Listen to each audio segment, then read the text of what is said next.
दोस्तों, आज के एपिसोड में कहानी एक ऐसा खतरनाक मोड़ लेने वाली है जिसे देखकर आप हैरान रह जाएंगे। आकाश एक नई चाल चलने वाला है। वो ईशा को इस्तेमाल करेगा और उसे सूरज के पास दरख्वास्त के लिए भेजेगा।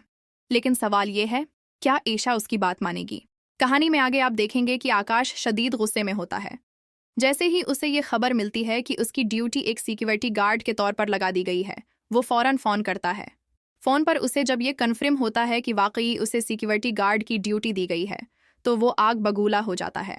आकाश गुस्से में कहता है, मैं एक आईपीएस ऑफिसर हूँ, मैं सिक्योरिटी गार्ड की ड्यूटी कैसे कर सकता हूँ? दूसरी तरफ ईशा ये सब सुनकर हंसने लगती है और यही बात आकाश को मजीद भड़का देती है। वो फौरन आकर ईशा का बाजू पकड़ लेता है और गुस्से में कहता है, तुम्हें बहुत हंसी आ रही है ना? अब तुम ही मेरे आर्डर्स कैंसिल करवाओगी। आकाश ईशा को हुक्म देता है कि वो सूरज के पास जाए और इससे दरख्वास्त करे कि उसकी सिक्योरिटी ड्यूटी के आर्डर्स कैंसिल करवा दे। अब कहानी में आता है एक दिलचस्प मोड़। ईशा मजबूर होकर सूरज के पास जाती है। जैसे ही वो पीछे से सूरज को आवाज देती है, सूरज चौंक जाता है। वो मड़कर देखता है तो सामने ईशा खड़ी होती है। ईशा हाथ जोड़कर माफी मांगती है और कहती है, मुझे आपसे एक दरख्वास्त करनी है। बुराह करम आकाश की सिक्योरिटी ड्यूटी के आर्डर्स कैंसिल करवा दें। वो मुझ पर बहुत दबाव डाल रहा है। ये सुनकर सूरज का गुस्सा और बढ़ जाता है।